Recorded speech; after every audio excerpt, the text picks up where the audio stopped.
Ada tadi tren, kemudian ada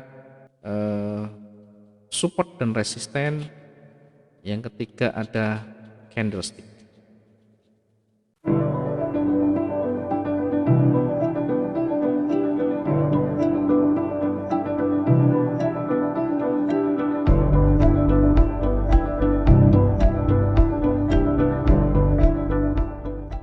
Oke, selamat pagi teman-teman trader semuanya dimanapun saat ini Anda berada, baik yang saat ini sedang bekerja maupun sedang santai di rumah, baik yang saat ini masih berada di luar negeri maupun masih di luar kota. Mudah-mudahan pada kesempatan pagi ini semuanya sehat, bisa mengikuti materi pada pagi hari ini ya. Mohon maaf pada pagi hari yang masih segar ini. Kita langsung akan membahas mengenai analisa teknikal atau technical analysis yang sering kita bahas di materi yang sebelumnya sudah kita sampaikan. Namun kali ini kita akan membuat satu rangkuman khusus ya terkait dengan analisa teknikal. Ya, buat teman-teman yang baru bergabung, buat teman-teman yang baru terjun di dunia trading, mudah-mudahan ini bisa membuka wawasan dan sekaligus mampu nantinya untuk bisa membaca market hanya dengan cara yang sederhana. Yang wajib teman-teman kuasai bagi seorang pemula tentu technical analysis ini, karena ini berkaitan dengan kapan kita nanti entry yang profitable, kapan kita nanti exit ketika marketnya tidak sesuai dengan analisa. Yang pertama yang harus teman-teman siapkan, yang harus teman-teman kuasai, tentu yang paling menentukan atau yang paling mendasar yaitu tren. Jangan lupa dan jangan abaikan yang namanya tren, karena tren ini didominasi oleh pemain besar atau big player. Sehingga kalau kita tidak mengikuti pemain besar, maka tentu nanti kita akan tergilas habis. Ya, meskipun ada peluang untuk koreksi, tetapi big player ini akan mendominasi marketnya. Karena itu jangan abaikan dan jangan melawan tren yang kuat. Ya, misalnya hari ini tren panjangnya naik, kemudian tren kecilnya turun. Maka yang pertama yang kita ikuti adalah yang kecil dulu, kemudian baru nanti menyesuaikan. Ketika dia sudah mulai naik, maka kembali ke tren utamanya. Bagaimana cara kita membaca tren?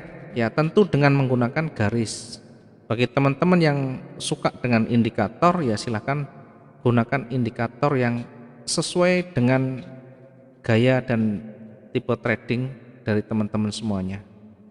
Karena tiap orang tentu punya cara yang berbeda untuk mampu menentukan apakah ini sudah tergolong tren atau tidak. Setidaknya paling tidak ada dua puncak dan dua lembah, ya itu setidaknya memberikan informasi kita bahwa itu sudah mulai masuk di kategori tren.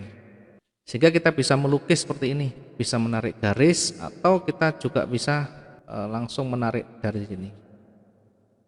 Cara menarik bagaimana? Cara menarik tentu di mana dia banyak tersentuh, maka di situ kita bisa tarik garisnya. Contoh seperti ini. Saya akan buat ini yang bersih dulu. Ya, saya akan coba untuk menarik garis yang sedang tren. Ya, misalkan di sini, ini kita tarik ujungnya, kemudian berada di ujung lagi yang banyak tersentuh. Kalau kita menarik begini, ya boleh saja, bisa saja, karena yang paling penting berapa banyak dia tersentuh, ujungnya berapa banyak tersentuh di sana. Ya, intinya adalah menentukan arah kecenderungan, sehingga ketika sudah ketemu arah kecenderungan, maka fokus kita adalah arah tren itu, dengan tentu nanti memperhatikan kondisi trigger sebagai pemicunya atau candlestick, mungkin chart pattern atau pola candle yang nanti bisa memberikan informasi kapan kita entry-nya. Ini kita bisa menyentuh di sana, kemudian ini banyak disentuh juga di sini, banyak disentuh, banyak disentuh. Ya, bagaimana kalau kita menentukan seperti ini? Ya boleh saja. Yang paling pokok berapa banyak dia tersentuh. Ya, berapa banyak dia tersentuh. Kalau cuma yang disentuh 2, maka gunakan yang paling banyak disentuh di sana. Kalau yang datar bagaimana? Kalau datar, ya ini namanya sideways bukan trend. Sehingga kalau kita tidak memahami teknik bagaimana kita trading atau entry di posisi sideways, maka sangat berbahaya. Lebih baik menunggu sampai breakout. Kemudian kalau naik misalkan bagaimana menarik trennya? Sama, tarik ujung ke ujung yang banyak tersentuh, ya, di mana di sana ujungnya banyak tersentuh. Ya, kenapa tidak ambil di sini? Karena ini sudah merah, hijau dikembalikan, selesai, habis sudah. Kemudian kalau kita narik di bawah, maka yang tersentuh sedikit. Nah, sementara kalau kita narik di sini ada yang banyak tersentuh di sana. Ini kesentuh, ya, sehingga ini adalah trend up. Kemudian bagaimana kalau kita mengetahui breakout-nya? Ya, kita mengetahui breakout-nya bagaimana? Ya sama, ketika nanti dia breakout kita ambil posisi ikut breakout-nya. Misalnya di sini ada breakout di sana. Di sini ada breakout, maka kita bisa ambil di sini adalah sell. Ya tentu ketika kita entry sell, batasi kerugian di sini. Ada area support di sini.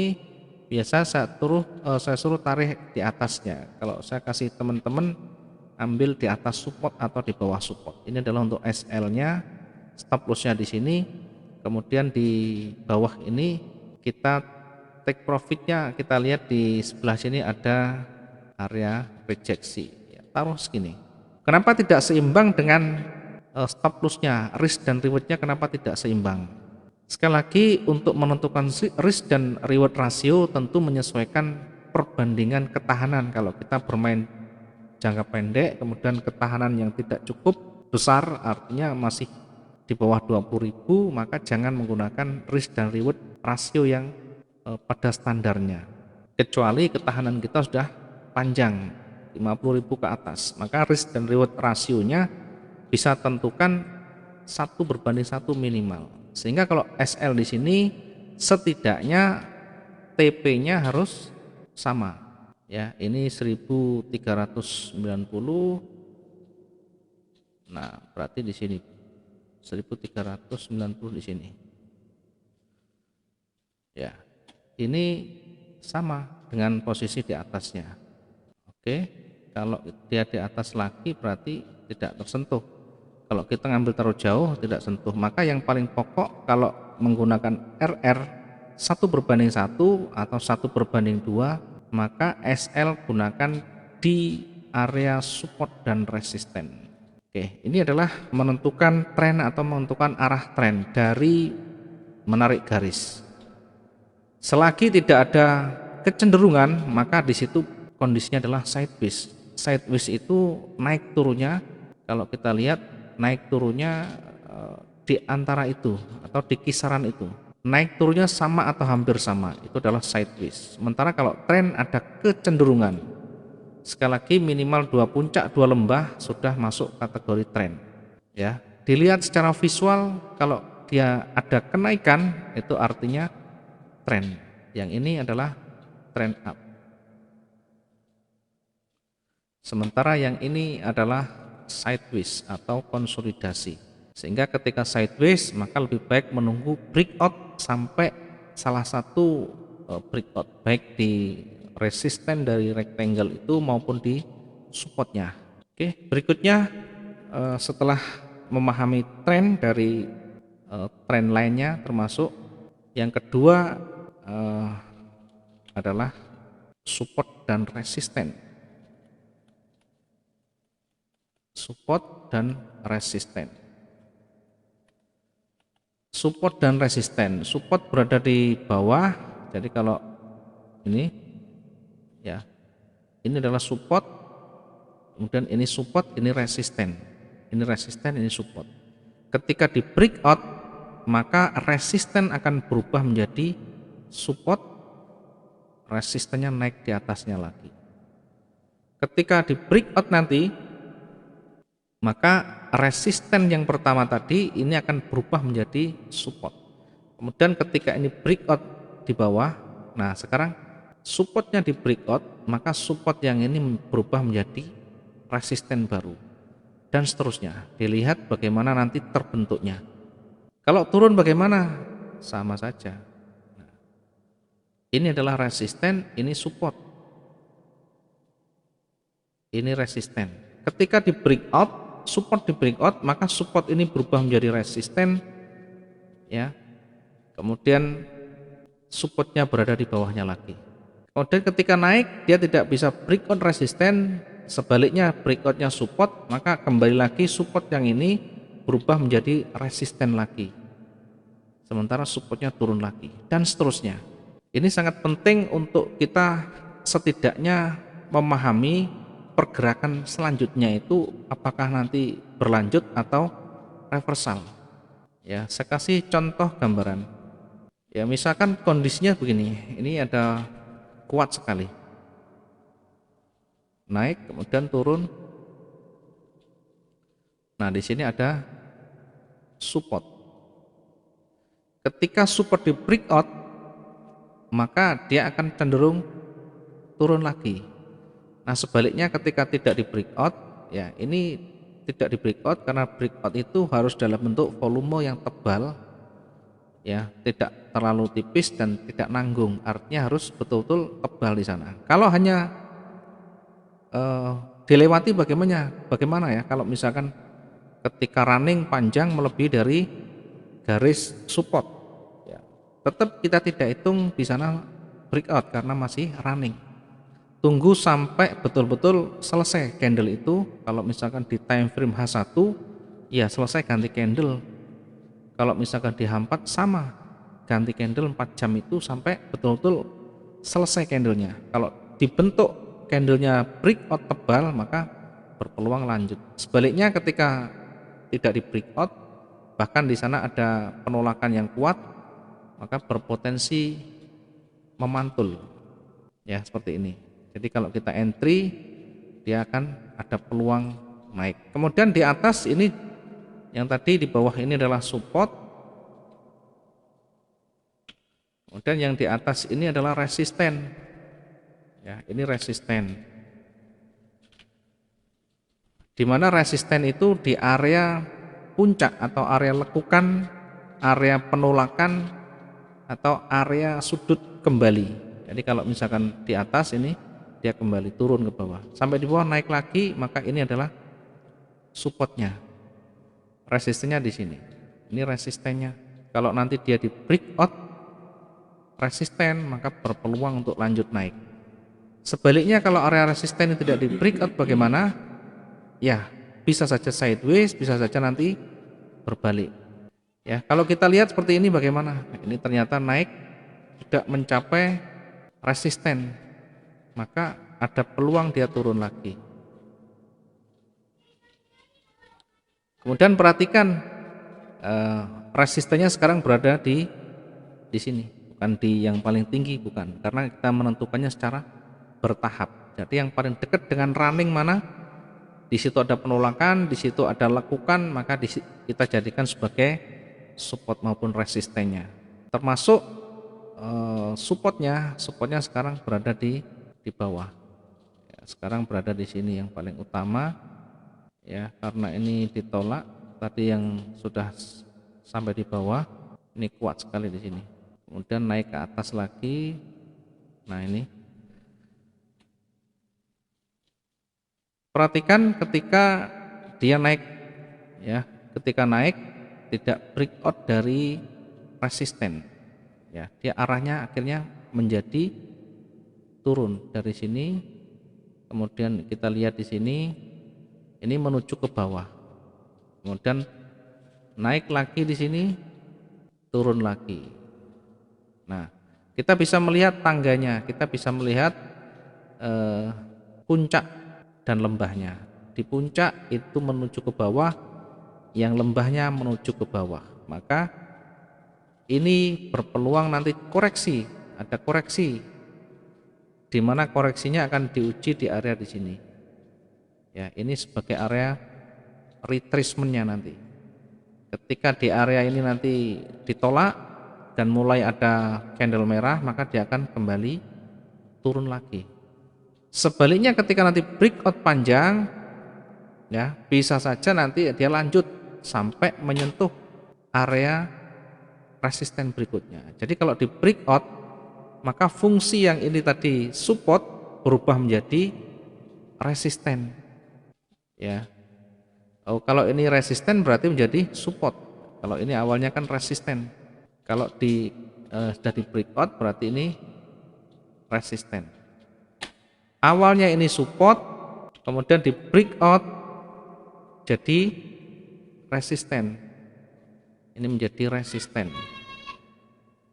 Ini resisten, kemudian yang bawah menjadi support karena di situ di area pantulan, di area sudutnya di sini. Nah, ketika nanti naik breakout lagi, maka resisten yang ini akan berubah menjadi support kalau nanti breakout. Sebaliknya kalau di area resisten ini dia tidak bisa breakout dan kembali ke bawah, ya maka akan lanjut turun. Nah, ini sebagai area retracementnya nanti atau area uji untuk koreksi jika nanti naik. Oke, ini adalah support dan resisten. Berikutnya, ketika kita sudah menguasai atau memahami area tren, kemudian support resisten mampu kita juga membacanya. Selanjutnya kita harus mampu membaca yang namanya candlestick.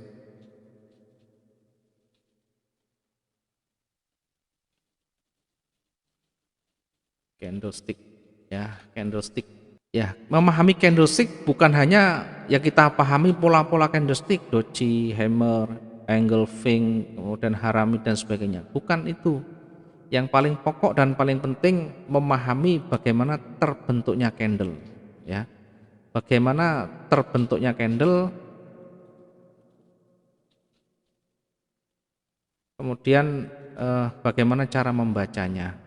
Ya, untuk bisa membaca candle dengan baik, maka perhatikan yang pertama ukuran body. Ukuran body. Yang kedua ekor atau sumbunya. Yang ketiga perbandingan. Yang pertama ukuran body, ketika ukuran bodinya kecil, ekornya panjang, kita perhatikan bodinya kecil, ukurannya ekornya panjang. Perbandingannya antara body dengan ekor lebih panjang body, maka ini berpeluang untuk reversal atau naik karena penolakan buyer kuat sekali. Sebaliknya ketika bodinya panjang, ya ketika body panjang merah misalkan, tidak ada ekor di bawah atas, hanya ekor kecil, maka ini berpeluang untuk lanjut turun karena dominan penuh oleh seller. Bodinya, ukuran body tebal, ekornya kecil, perbandingan antara body dan ekor masih kuat bodinya. Itu intinya di sana.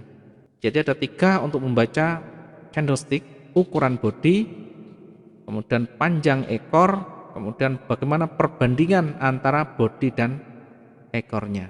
Ya, dari sini kita bisa membaca nanti.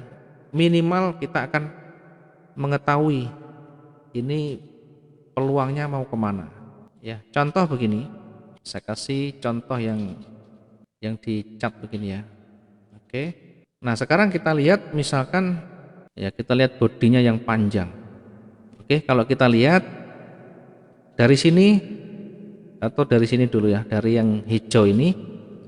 Ya, kita lihat dari yang ini, kasih warna biru dulu. Oke, ini contoh, saya akan contohkan yang ini, yang warna hijau ini. Perhatikan terbentuknya candle. Jadi dibuka di area ini, kemudian turun sebagai harga yang paling rendah, kemudian naik lagi di puncak harga tertingginya, kemudian turun ditutup di area 1853. Artinya kita lihat perbandingan. Kita lihat pertama body, ukuran bodinya bagaimana, tebal. Kemudian panjang ekornya bagaimana? Ada ekor di atas bawah tapi tidak terlalu panjang. Kita lihat perbandingan antara ekor dengan body. antara ekor dengan bodi, kita lihat ternyata bodi tetap mendominasi. Maka ini bisa kita tarik kesimpulan sementara bahwa buyer masih akan dominan di sana. Apakah kalau ini muncul seperti ini kita bisa langsung buy di candle selanjutnya? Ya, tentu jawabannya bisa saja. Ya, dengan catatan apa? Ketika kita sudah memahami dan meyakini ini bakal naik, maka perhatikan area support di sana. Ketika di bawah ini banyak penolakan, ya, dan cukup jauh dari area support di sebelah kirinya, maka ini bisa menjadi support. Nah, ini bisa menjadi support. Artinya apa? Artinya ketika kita entry di candle yang tadi kita yakini sudah berpeluang naik dari membaca body, ekor, dan tentu perbandingan tadi, maka ini masih didominasi oleh buyer. Meskipun tren awalnya turun. Ya, meskipun awalnya turun. Kemudian ketika kita entry, ya paling penting tentu resiko yang harus kita pertimbangkan. Tadi entry buy dengan alasan sudah ada buyer yang mulai kuat di sana. Dari mana? Dari terbentuknya candlestick. Ya, meskipun membutuhkan konfirmasi yang banyak atau mungkin membutuhkan konfirmasi lagi, tetapi ketika kita sudah meyakini dan sering terjadi seperti itu, sering berpengalaman, tidak masalah kita entry buy di sana. Dengan catatan pertimbangkan resikonya. Di bawah ini ada resisten atau support, maaf ya. Karena di sebelah kiri jauh, maka ini adalah support yang terdekat. Nah, di Wijaya Trading selalu menyampaikan ya, minimal di area support, usahakan di bawah support area resistennya, lebih dikasih space di sana. Sehingga ini adalah SL-nya atau bahasanya stop loss-nya. Apakah harus ditaruh SL-nya? Ya, ini adalah pilihan, boleh ditaruh, boleh tidak, karena tidak ada yang wajib menaruh SL.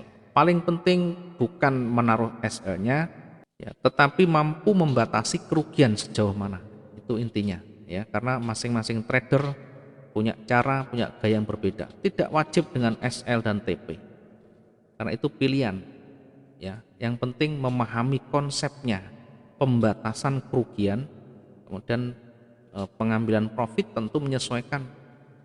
Ya, bagi saya tidak perlu SL dan TP karena memang membatasi ruang gerak saya, dan itu sesuai dengan gaya dan tipe saya. Ya, kalau secara umum silahkan mau pakai SL, TP boleh.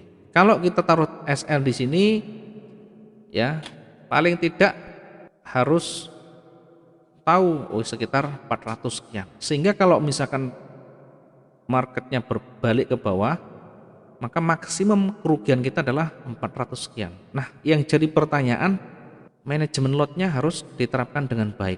Kalau kita menggunakan trading jangka pendek dan tentu berisiko tinggi, ya tentu SL yang begini tidak bisa kita terapkan serta-merta, ya karena nanti berbahaya dengan ketahanan. Tapi kalau dalam kondisi standar ini boleh seperti ini. Sehingga kalau ini kita taruh SL di sini, setidaknya TP-nya harus seimbang, minimal satu kalinya 400 500 di sini berarti. Ini adalah area TP-nya atau take profit-nya. Ya, begini. Silakan nanti mau pakai TP pun tidak masalah, tidak pakai tidak masalah. Sehingga kalau misalkan profit tidak sampai mencapai TP, misalkan di tengah jalan atau sudah lebih dari cukup di close duluan, tidak masalah. Ya, kita selalu menyampaikan jangan tolak rezeki, karena ketika sudah profit itu pasti masuk di kantong kita. Berbeda ketika profit tapi masih running, nanti bisa berubah menjadi minus di sana. Ya, ini adalah membaca candlestick. Tidak harus memahami pola, tidak harus tahu nama-nama pola candlestick ya. Kalau mau tahu ya juga lebih baik. Silahkan dihafalkan, banyak sekali materi yang kita sampaikan sudah ada. Nanti soft copy kalau teman-teman mau silahkan chat di WA yang ada di deskripsi, nanti kita akan berikan secara gratis. Atau mungkin teman-teman bisa cari di mana saja banyak. Contoh lagi misalkan ketika kuat ini warna hijau berikutnya, perhatikan di sana. Ini kuat sekali, bodinya besar, bodinya panjang, ekornya kecil-kecil, perbandingannya ekor dan bodi cukup jauh didominasi oleh buyer. Maka jangan heran ketika ini naik lagi. Sebaliknya sudah mulai di atas, dilihat ini sudah mulai menipis, kekuatan buyernya sudah mulai menipis. Dari mana kita bisa melihat? Satu, ukuran bodinya, yang kedua panjang ekornya, yang ketiga perbandingan antara bodi dan ekor lebih panjang ekor, dan ekor di bawah di atas ini menunjukkan tekanan seller yang kuat sekali. Ya, maka ketika sudah menemukan kondisi seperti ini, kita melihat di area ini apakah ada resisten. Ya, ternyata memang boleh di sini ada resisten. Atau kalau kita tarik di atas pun masih jauh, maka yang terdekat adalah ini. Kita lihat, nah di sini area ini tidak disentuh, atau bahkan di area ini kembali ke bawah, sehingga ini mengindikasikan, memberi petunjuk, ya, ini memberikan petunjuk, ya, saya geser ke warna yang ini memberikan petunjuk bahwa seller sudah mulai muncul dan punya tekanan yang kuat, ya.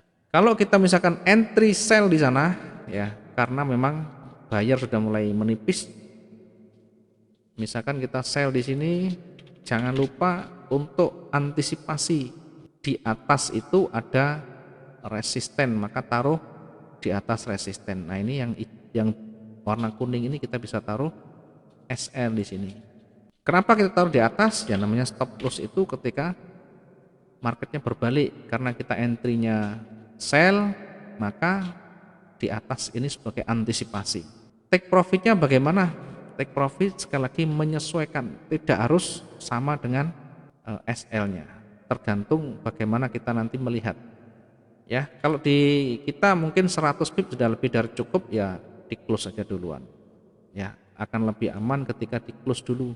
Apakah ini akan berlaku untuk next? Sama. Silakan nanti kalau menguji, menganalisa market ke depan seperti itu. Jadi yang kita analisa ini adalah bagaimana nanti cara kita membaca ke depan. Kalau teman-teman pengen tahu live langsung, ya silakan ikut di grup atau keluarga WJ Trading, nanti akan kita ikutkan di live. Kemudian ketika ada market yang berpeluang baik, kita akan sampaikan peluangnya, bahkan entry-nya di mana kita sampaikan di sana. Nanti kita bisa lihat dan teman-teman bisa buktikan secara langsung, tidak perlu menunggu hitungan jam, bahkan hitungan menit pun bisa ketemu di sana. Ya, sebaliknya mulai ke atas ini mulai kuat, turun sell sekarang. Yang hijau, yang merah sekarang ganti. Nah, sekarang sudah mulai panjang merah. Kita lihat bagaimana bodinya panjang, ekornya pendek, perbandingan bodi dan ekor, panjangan bodinya, artinya dominan oleh seller. Ya, ketika kita sudah menemukan, kita bisa entry di sana, sell dengan batas kerugian, ya kita bisa taruh di area resisten di sana untuk SL-nya. TP-nya bebas sepuasnya melihat kondisi lapangan, kondisi marketnya. Bisa kita taruh di area support di sini boleh. Oke, ini mudah-mudahan bisa bermanfaat. Ada 3 bagian utama yang kita bisa pelajari untuk bisa dapat profit dengan konsisten, ya tentu dengan berbagai macam latihan dan recovery-nya. Jadi yang paling pokok juga jangan lupa untuk recovery-nya atau risk management-nya, karena ini juga menjadi bagian yang sangat penting dan sangat menentukan. Ada tadi tren, kemudian ada support dan resisten, yang ketiga ada candlestick.